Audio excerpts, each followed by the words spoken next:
Hello, everyone, and welcome to Eat More Football, the show that satisfies your cravings for hot takes. Today, we have an exciting show, some great news, not great news, but some new news in This Week in Sports. We'll get into some reactions to the AP poll, some Week 2 reactions about the games. We will do another segment of What's Cooking, where we answer your questions. And we will get into some Week 2 predictions and then an update on the top 20 standings thus far. So let us get right into it with This Week in Sports. This week in sports, at long last, we all saw it coming. Scott Frost got fired from Nebraska. After going 16-31, that is a phenomenal record. Yeah, that's not good. I mean, we all saw it coming. I really like Scott Frost. I think he's a really great guy. I think he's a pretty good head coach too, from what we saw at UCF. But he did not get it done at Nebraska. What are your guys' thoughts? I saw this article on 24/7 Sports that says the Huskers owe him $15 million in buyout money. But if they would have waited till October 1st, that number would have dropped to $7.5 million. So either way you look at it, Scott Frost is getting that bag, even though he got fired. Well, I think it shows that they're kind of taking care of him in a way, if you look at that, because that makes he loses about $7 million, right? If they wait to fire him. So it's good on all accounts that they went ahead and did it, because I was thinking about that earlier. Why would they do it after 3 games? I know why they do it. They do it so they can get their name in the market for the next head coach and have that thing secured probably by November, December. And also just, from a money standpoint, I mean, he's a legend at Nebraska. And honestly, things didn't work out. It was not a good marriage, and he's going to get paid. So, man, it's good to be Scott Frost today in a way. Yeah. Yeah. He will not be my winner chicken dinner. My candidate for winner chicken dinner would be Nebraska for getting rid of him. But yeah. So not a good head out for Scott Frost. Team wise. Money wise, I think he'll be fine. Next, AP Top 25 was released earlier this morning. Just, as I said, being recorded on Sunday. We record on Sundays, post on Thursdays, just for continuity's sake, because we'll talk a lot about stuff that happens right now on Sunday, and you'll only be hearing about it on Thursday. So I'll just go through it, and we'll review a little bit of it. Georgia, number 1, after Alabama struggles against the Texas Longhorns, 20-19. Georgia only beat Samford 33-0. That's kind of suspect. I don't think it means much, but, whatever. We'll get into that later. Ohio State at 3, Michigan at 4, Clemson at 5, and Ohio State, Michigan, Clemson, those 3 have stayed the same. Oklahoma moves up 1 to 6. Then USC moves up 3 to number 7. Oklahoma State moves up 3 to 8. Kentucky moves up 11 all the way to number 9. I think that's a little much. That's not biased, I don't think. I do think that's a little much. Well, in fairness, you said you thought that Florida was ranked too high. So I do think Florida was ranked too high. I think that might have gotten to our heads a little bit. But yeah, and it makes sense though. Florida's ranked at 12 and they bumped Kentucky up after they beat them past where they were ranked. Yeah, obviously Kentucky's going to be too high as well. So makes sense. But I saw people were saying like Kentucky can compete for the SEC East. And I'm like, well, you guys were telling Florida fans that we just beat Utah. It doesn't mean anything. And then Kentucky beats Florida, and everyone's saying that Kentucky can compete for the SEC East. Like, what's going on here? So maybe some Kentucky bias going on. Arkansas at number 10, moving up 6 after beating South Carolina. Michigan State moves up 3 to 11. BYU jumps up 9 to number 12. After beating Baylor. Miami moves up 2 to number 13. Utah moves down 1 to number 14 after beating Southern Utah by like 60 points. So that's kind of a million points. Tennessee moves up 9 after beating Pitt to number 15. NC State 16, Baylor 17. Florida moves down 6 to 18, which I think that's pretty fair. I like that ranking. Wake Forest at 19, Ole Miss 20, Texas 21, Penn State 22. How about Texas? Oh, yeah. How about them Longhorns? What I say? Penn State 22, Pitt 23. A&M moves down 18 spots to number 24. After it's where they should have started. Yeah, seriously. After being upset by App State. Show me. That's a big show me. Actually, let's say what, probably. And then Oregon caps off the list at number 25. Others receiving votes, Marshall. That's kind of funny. Hey, yeah. Whoa.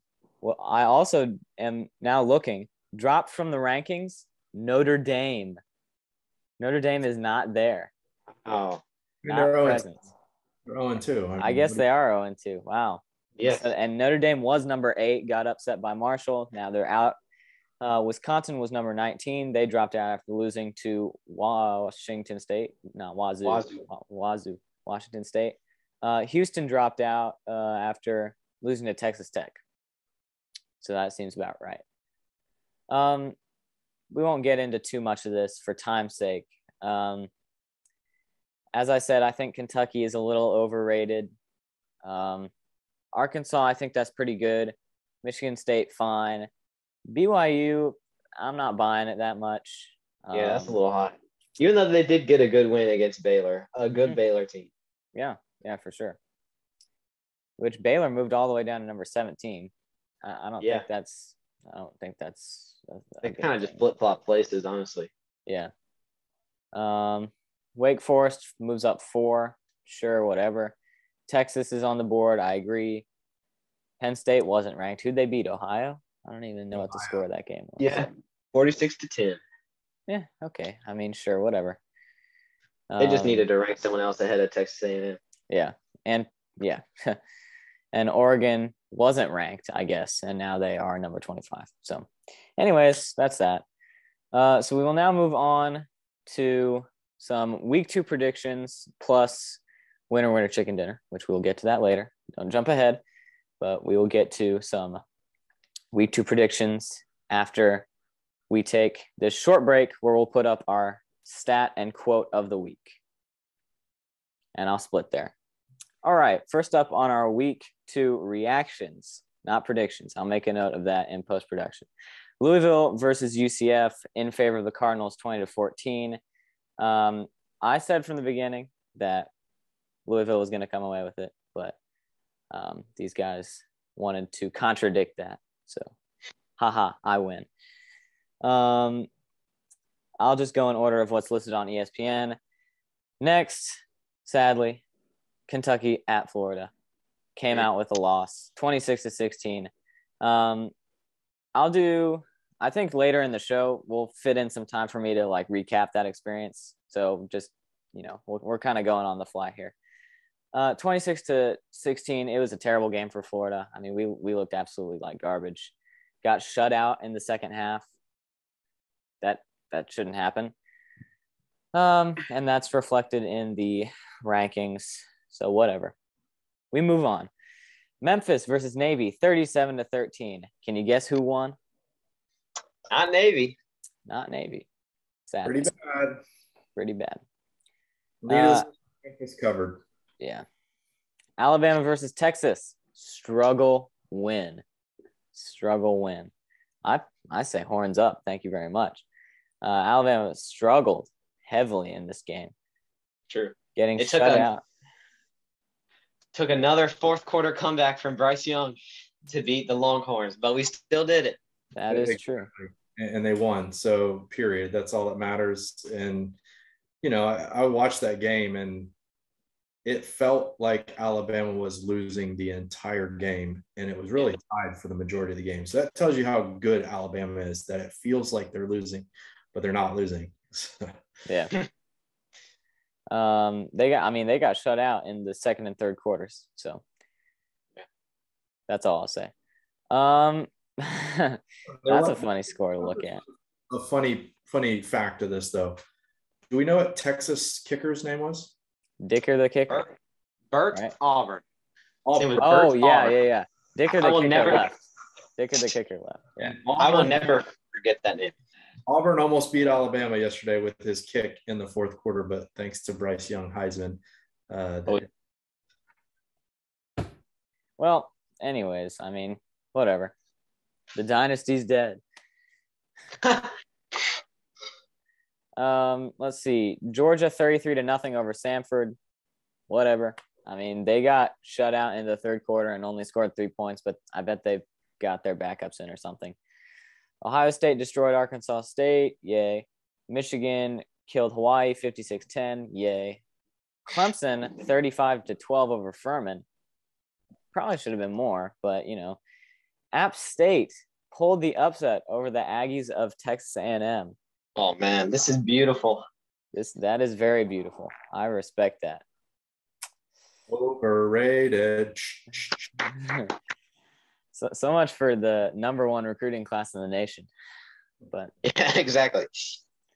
Who knows? Let's see. Oklahoma beat Kent State 33-3.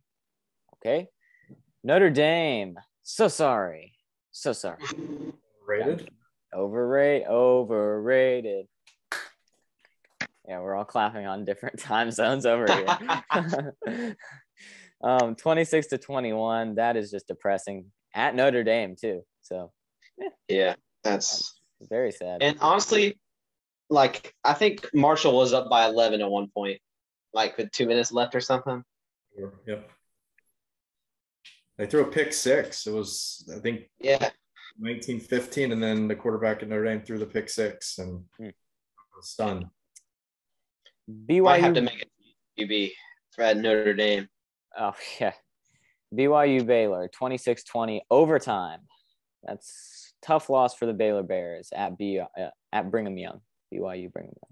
Tell you what, people sleep on BYU, and I do it myself. I picked Baylor. I thought Baylor would go in there and win, but BYU, Kalani Sitake has done a great job and doesn't get enough credit. And those dudes are physical. Like they're 29 years old and they're physical. Yeah.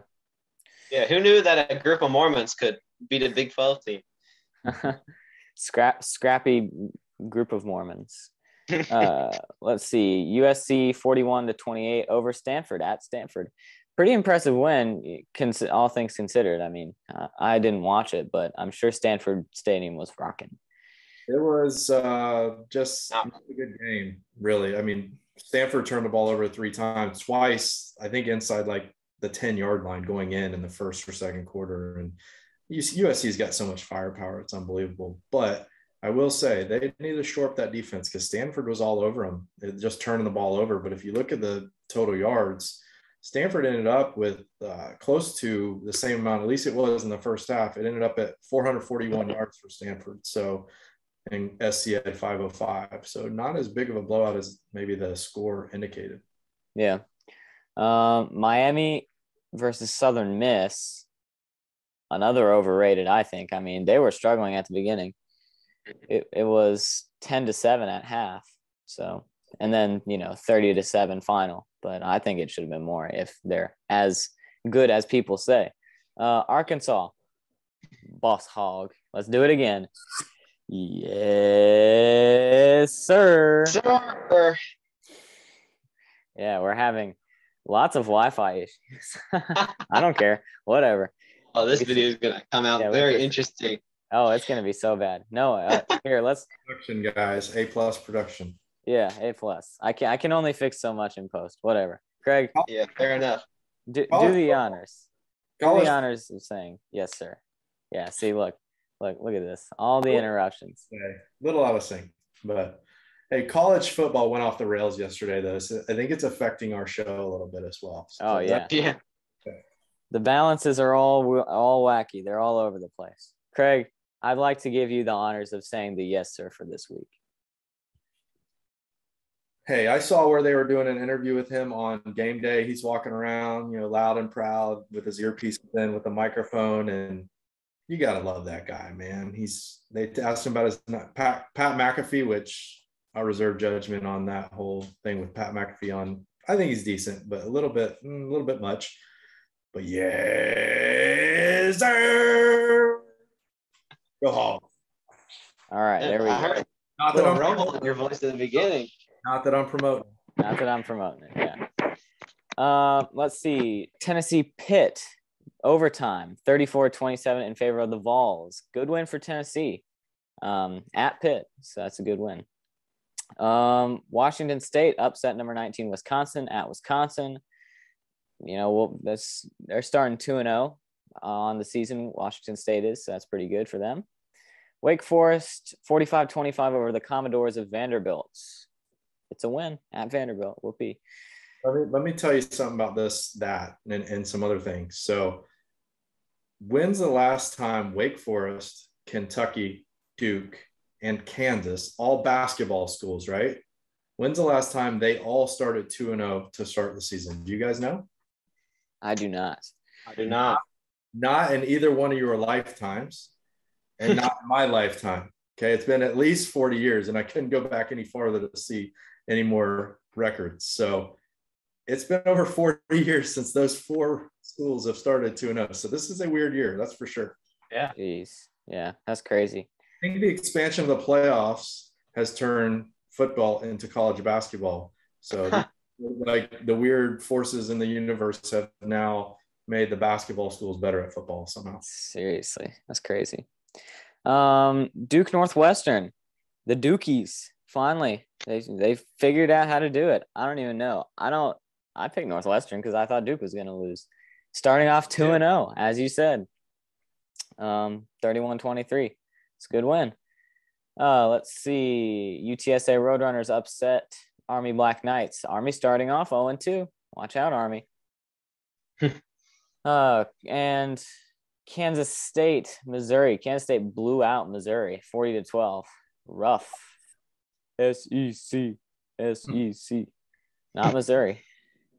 Not it. I think Missouri is officially the worst team in the SEC. As of right now, yes. Iowa State, Iowa. I picked Iowa State. Thank you very much. Me too. And they are now, if you think about it, they are averaging 7 points per game. Because that's how statistic works, which is pretty sad. They got shut out in the second, third, and fourth quarters. What? Just like they said on game day, Iowa, not Iowa, because there's no O. Yeah. Kansas upset West Virginia. That's pretty sad. 55-42. All these are FCS games. San Diego State almost pulled the upset over Auburn. That's pretty rough at Auburn. San Jose State. Yeah, not San Diego State, San Jose State. Yeah, San Diego State would be a little more respectable. Yeah, seriously. But I love it. And then Georgia Southern over Nebraska. That's what got Scott Frost fired. Virginia Tech over Boston College. Yeah, it was an interesting week. I mean, as you said, you know, the expansion of the playoffs kind of, I don't know, that's probably not it, but it did twist things up a little bit. So we'll see how that goes. All right. So now that we've done that, let us quickly move on to winner, chicken dinner. All right. Winner, chicken dinner. So I mentioned earlier about the basketball schools. They're doing great, right? A lot of them starting 2-0. Well, my winner, chicken dinner, no surprise, the Kansas Jayhawks. They have not started 2-0 since 2011, so over 10 years, and they got a huge win in the Big 12 against West Virginia in Morgantown to put West Virginia at 0-2. It was a great game, back and forth, and Kansas hung in there. I think Lance Leipold is a phenomenal coach. He's a former Division III coach. And I'm going to make a hot take right here. Kansas goes bowling this season. They're 2-0, and Kansas will go bowling this season. Wow. So that's winner chicken dinner. I'll do mine next. I have 1.5. My number one winner chicken dinner, Marshall Thundering Herd. Watch out for them in whatever division they're in. What, Craig, you would know. what are they in they? the American Conferences soon. Oh, really? Huh? So I know the O-line coach there, Eddie Morrissey, was with us at Austin P, and he's a great football coach, and I've got to reach out to him because that is a huge, huge win in South Bend. Yeah, seriously. Shut Notre Dame out. Well, both of them were shut out the first quarter. Then it was 9-7, and then 9, 10, 11, 12-7. They shut Notre Dame out in the third quarter, and they clung on for the win. So it was a very good win over the Notre Dame Fighting Irish. Plummeted them down. Marcus Freeman, man, he's the first Notre Dame coach to be 0-3 in his first 3 games in Notre Dame. That's not a good look. Not good. Yeah. My 0.5 would be Washington State, just because that's a good win over at Wisconsin. Shut them out in the second half. Wisconsin did not score in the second half, which is a pretty good win for Washington State, starting off the season 2-0. So we'll see how that program can improve or, regress from there. Noah, you're up. All right, so my winner chicken dinner is going to be Appalachian State. They beat, get this right, the number 6 Texas A&M Aggies. Not anymore, but they were number 6. 17-14 at Kyle Field. Says on the box score, A&M had 4 fumbles total. Haynes King had 2, Layden Robinson had 1, and 5-star Evan Stewart had 1. But that's just an embarrassing loss for Texas A&M. I mean, that whole 5-star class was very impressive. So they're probably going to do more in the future, but I don't know. Right now, they might have to get some things worked out at QB. I mean, Haynes King only had 97 yards passing. Like, that's not it. So that's my winner chicken dinner. App State played a very good game. Sunbelt, man. Sunbelt made some. Georgia Southern went in. App State. Georgia State took North Carolina to the finish line. Yeah. Sunbelt Conference, winner chicken dinner. The the fun belt. Yeah, let's go. The fun belt. All right. So we will now move on to what's cooking, where we will answer your questions sent in from the viewers about college football or whatever you want. Send in all the questions. We're just desperate for questions. Yeah, we'll talk about anything. After this weird episode that we're going through, we can do anything we want. All the notes it's not even scripted anymore. We have no notes anymore. So we'll see what happens. On to what's cooking. All right. What's cooking? Where we answer your burning questions about all things sports or all things in general, like T-Bone said. All right. So our first question comes from Terry Marsh. And where is Terry Marsh again? Remind me. Where he is in Irvington, Alabama. Irvington, Alabama. Where is that located? It's pretty south. It's about 20 minutes out of Mobile. All right. So down south Alabama, right? So Terry has written us on our YouTube page after one of our videos last week, and I wanted to give him a shout out. Thanks for your input there, Terry. And he's asked me specifically, well, he wants to first of all say thanks for my service to the country and then Roll Tide as well. I'm shocked that the Roll Tide didn't become first before the thanks for your service, knowing the Alabama people, but hey, Roll Tide. And go Navy beat Army, of course. So I appreciate that. I think he was a Navy man himself. Is that right, Noah? Yeah, he used to build ships for the Navy. Worked awesome. 40 years there. Well, thank you for your service to our Navy as well. He asked me about being a gladiator. So I was in VFA 106, a gladiator, which is the RAG or the FRS, Fleet Replacement Squadron in Virginia Beach, Virginia, which is NAS Oceana, flying the Super Hornet. So I did that. He also asked me if I had ever flown with the Blue Angels or the Thunderbirds, and that answer will be no, unfortunately not. They're a specific group that does their own deal, and they don't fly with the gray aircraft. So that would have been a really cool experience. Although I do know some people that were Blue Angels, so it's a pretty cool deal. And then his other question was about the Army-Navy game. So he asked me if my record still stood or if it was still an Army-Navy game record. And that is, I scored 6 touchdowns on the ground against Army back in 2002 in wherever it was, East Rutherford, New Jersey, in the Giants Stadium. and that was a pretty awesome day. So that record still stands. I believe it used to be tied for the most record quarterback touchdowns in a game rushing. And then Keenan Reynolds, the great Navy quarterback, broke that, but it was a 3 overtime game. So he scored 4 in regulation, 1 in each of the 3 overtimes to go to 7. So he broke the 6, but it still is an Army-Navy game record. And that's for most touchdowns in an Army-Navy game, right? Correct. 6 rushing touchdowns and then a 7th through the air. So I would imagine that's probably a record as well, accounting for 7 scores, but I haven't looked recently. So, but thanks, Terry. Thanks for reaching out to us. We've also gotten a lot of good comments. I appreciate certain people reaching out. Shane Luthi reaches out every single week for the comments and watching our show. So we appreciate that. But you guys are really making us happy when you write those messages. So we appreciate you guys sending us a few comments here and there.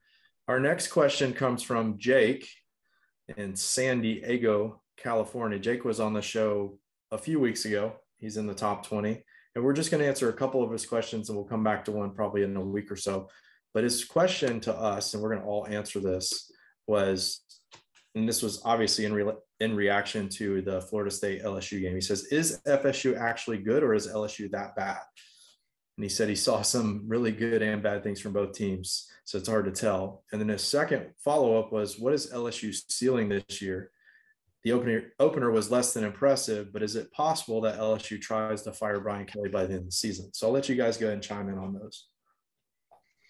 So the first question was, is FSU good or LSU overrated, right? Or is LSU that bad? Yeah. Oh, LSU that bad. Honestly, I was impressed by FSU. Honestly, I think they should have won by more.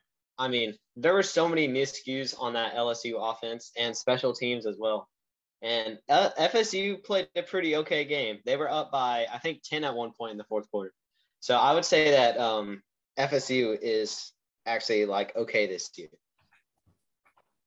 Yeah, I agree. I mean, I think that in order, well, this kind of, I guess, these questions kind of tie together.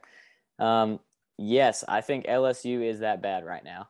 I think if they don't get their locker room situation fixed, if they don't figure out how to, actually hone in on games, their ceiling is going to be 7-5 or, possibly lower, pending, games. But yeah, I think FSU played a pretty good game. It was pretty clean, a couple penalties here and there, but FSU just played worse.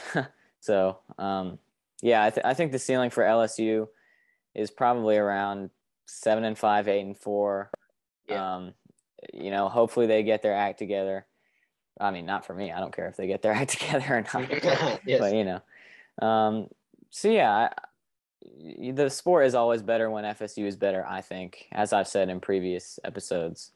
So I do think FSU has definitely improved compared to last year and the past 3 or 4 years. So, and, I get that information, all of that from Josh Pate State. I do want to give a shout out. He might or might not watch this, but I did post it on the Instagram, the EMF Instagram. He did give us a shout out. He sent us a whole video, which was great encouragement for us as we're kind of getting this thing, building that together, of some great encouragement on, how to kind of build it from the ground up. Some inspiring things. So thank you to Josh. Hail Pate State. That's what I say. So yeah, I do think FSU is better, and I do think LSU is that bad. Craig, what do you think? I don't know yet, to be quite honest with you. I think there's a lot of overreaction in the first few weeks, and I want to see more. We've only seen one game or 2 games, really, if you count the Duquesne game, right, for Florida State. And then we've seen 2 for LSU. LSU kind of similar. They played FSU, and then they played Southern, I believe it was this week. And I think it was 42-0 after 1 quarter. It was unbelievable.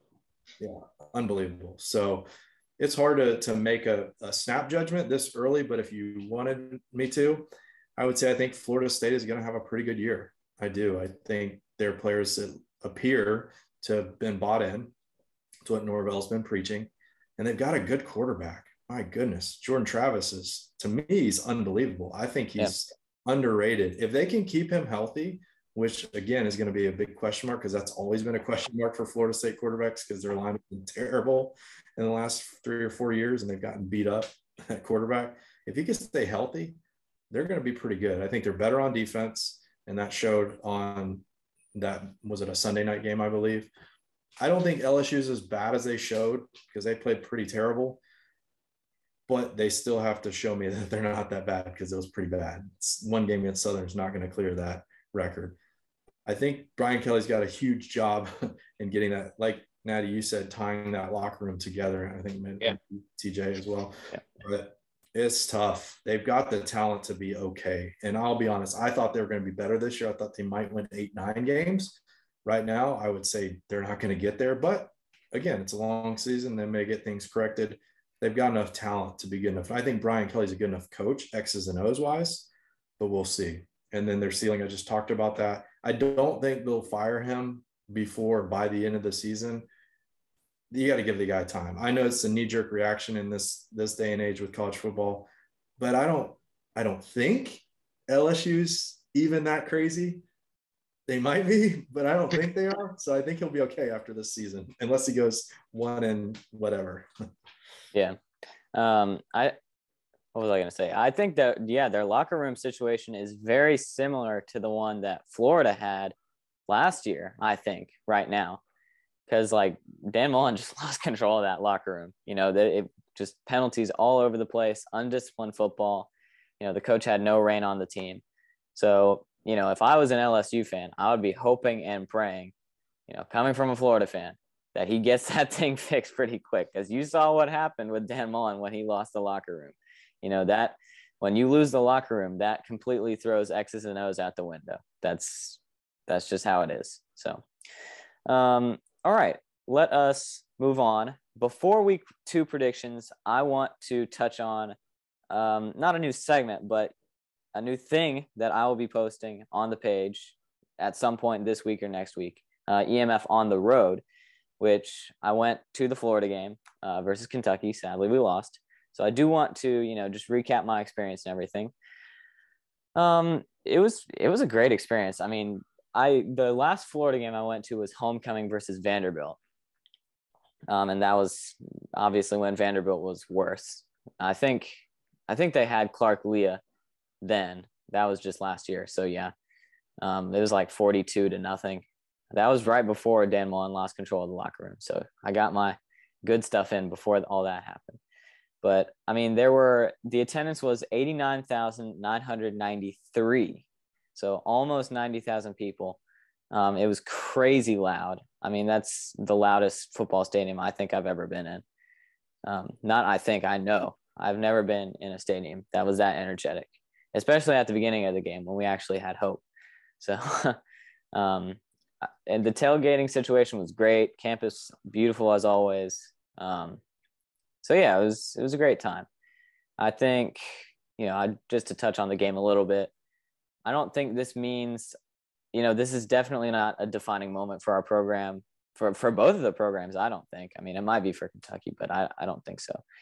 But I think this could be a wake-up call for Florida in saying, okay, you won to Utah, and we kind of were on cloud 9 for a second, and then this kind of bringing us down to reality, saying, okay, we actually have not superhumans on our team, and actually, because Anthony Richardson, that was his 3rd career start. A lot of people don't remember that. He literally did not play barely at all last year. So I think I still have hope in our team, and I think Billy Napier, he's the kind of coach that he won't let this slide, and he'll move right past on to next game. So I have hope for the program.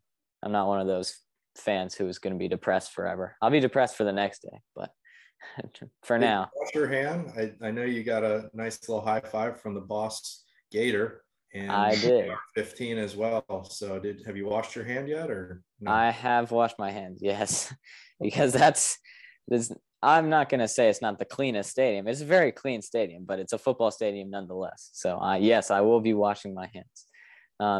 We did the Gator walk, so that was really fun. Got to slap hands with Billy Napier and Anthony Richardson, which was phenomenal. Even though, as I said, we lost, but whatever. Maybe we'll go we got to go to another one because I can't have my only Florida game this season be a loss to Kentucky. So maybe we'll go to like Eastern Washington or something, an easy one that we can actually win. But yeah, I mean, it was a great fan experience. It was, I mean, that crowd was, my ears were ringing when we got out of the car back home. It was pretty intense. There was this girl behind us. She was screaming her lungs out. Of course, she was a Kentucky fan, you know, but we were on the home side. So it's like all Gator fans and then one Kentucky fan up there. So, and I have the clip on my phone. I'll pop it up there. I know which direction to point now. I need to point up there. She was screaming her lungs out. So then, and it went on for like the whole game. So eventually us Florida fans got tired of it. So we started booing her. That was a fun experience. Booing one fan. Yeah. I mean, the whole home side was staring at her. Boo. You know, it was so funny. I have a question, TJ. Yes. Were there any jean short sightings there? I did not see any jean shorts. Really? Contrary to popular belief. How about mullets? There, I think not. I mean, none that stand out to me. But I did see this guy wearing a Nick Chubb jersey. Tommy's in the wrong stadium, wrong area. And not a Cleveland Browns Nick Chubb jersey. A Georgia Nick Chubb jersey.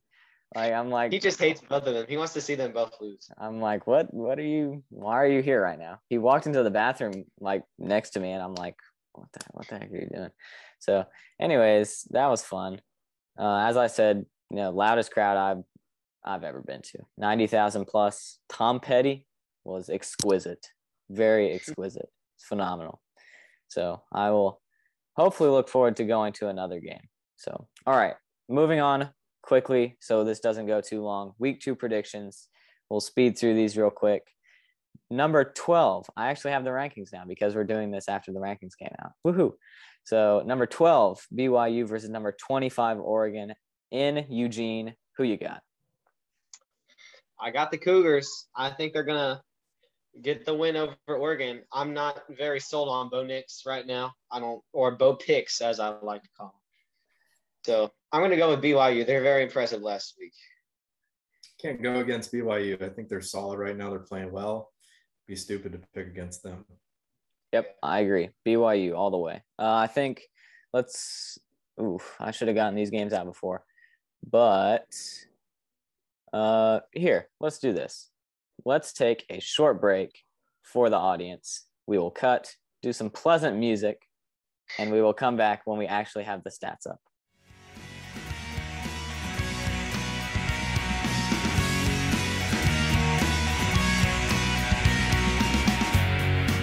All right, we're back with stats. BYU versus Oregon. The line is Oregon actually favored -3.5. Over under is 57. Wow, it looks like a cold day in Eugene, Oregon. 58 degrees.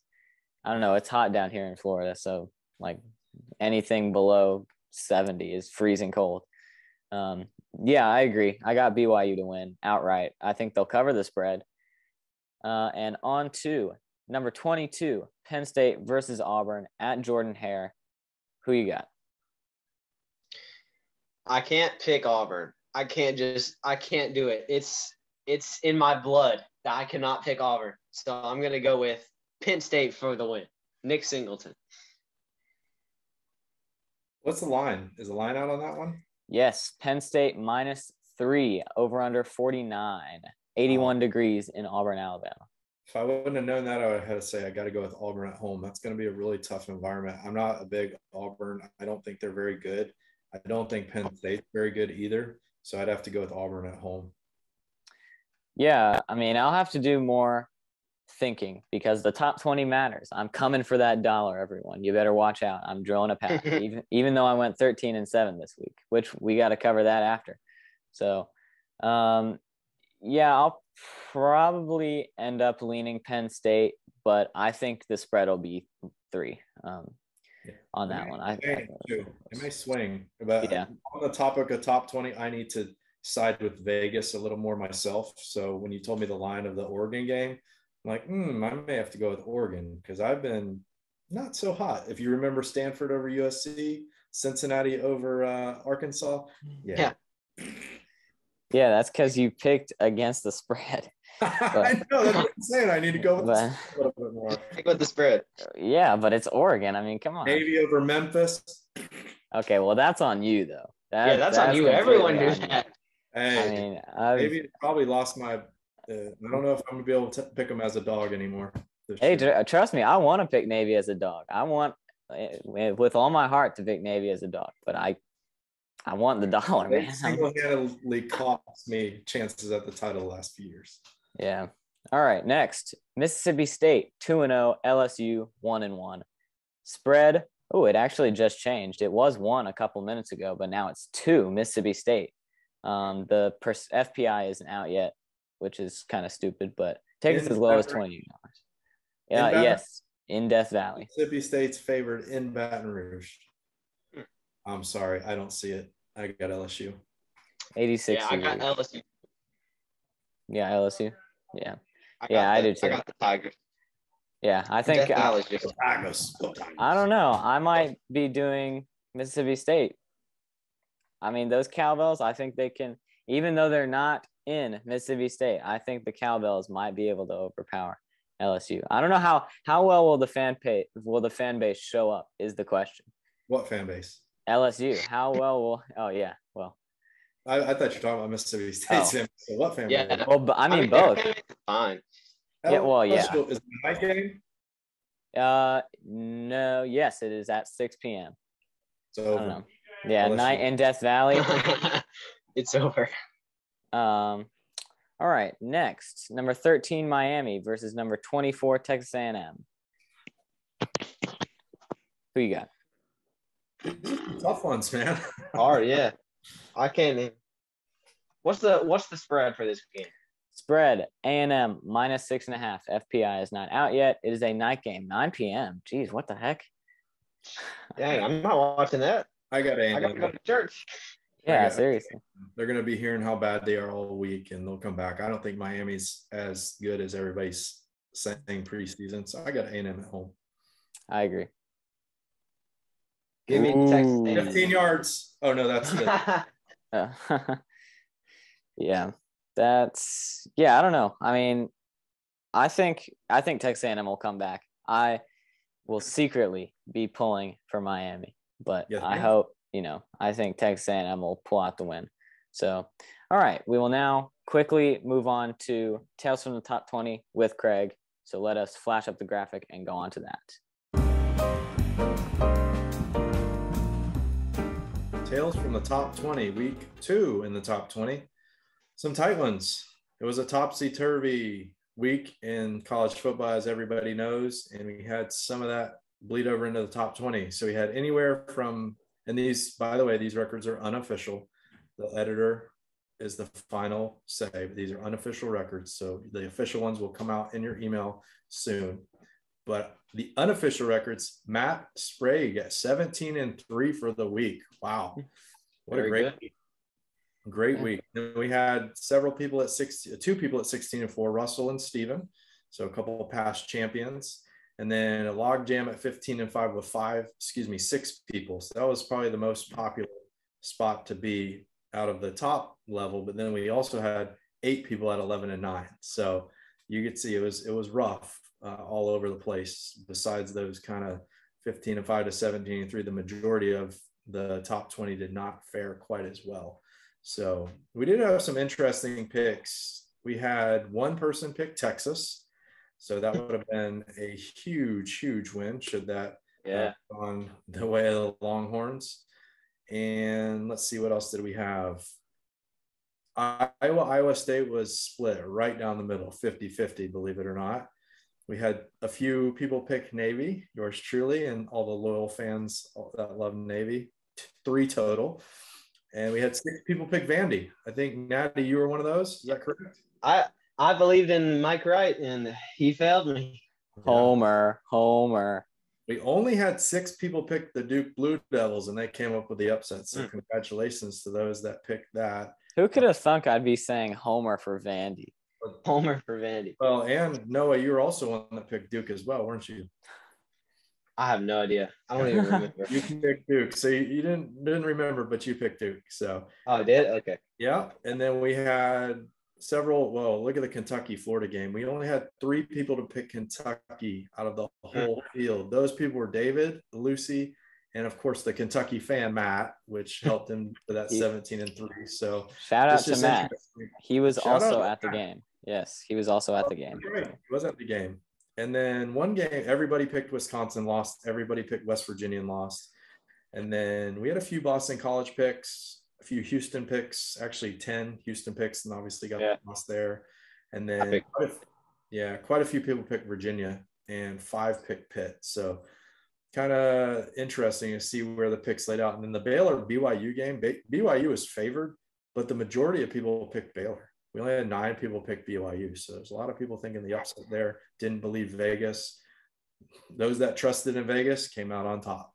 So a pretty interesting week, got a little bit wacky at times, but congrats to Unofficial. Congrats to Matt. He's had a great week. His Wildcats won in the swamp, and he's the top guy for the top 20, top person for the top 20 for week 2, it appears. I bet Matt could hear that UK fan all the way from up there. We were right, because we were right at like the top of the middle section. Maybe I can flash a picture up there, but and I'll show the videos. They're on my YouTube channel. If you want to subscribe to my YouTube channel, free marketing, TJ Schissel, just look it up on YouTube. Please do that too. In addition to this, because I think I post some pretty fun stuff on there. So I don't know, maybe you can go check it out. Give me subscribers or something. Maybe I'll make some money. But anyway, go to his YouTube channel and just dislike all of his videos. Oh yeah, that's great. That's a great idea. Thanks for that. So yeah, I guarantee you Matt will understand what I'm talking about with this. So thanks for watching this episode. We had a lot of fun doing it, as always, even with our weird internet trouble today. Hopefully that will be resolved at some point. I don't even know what's going on. It's a crazy week in college football. We were favored to win this show, and we got a little bit upset. yeah, we kind of lost. We took the hard L on this show. Yeah. So at home. Go Bucks tonight. Beat the Cowboys. Let's go. Our Jags lost. We took an L. We took the L. 26-22. We stink. 28-22. 28-22. Well, whatever. I don't care. We still lost. Yeah, we still lost. So, anyways, whatever. All right. Thanks for joining us, and we will see you on next week's episode of Eat More Football. Don't forget to follow us on Instagram and Twitter at Eat More Football, and then send us any of your questions regarding the show, or college football, or any sport in general, and we'll answer it in our What's Cooking section at eatmorefb@gmail.com. That's Instagram and Twitter at Eat More Football, and then our email is eatmorefb@gmail.com. See you next time.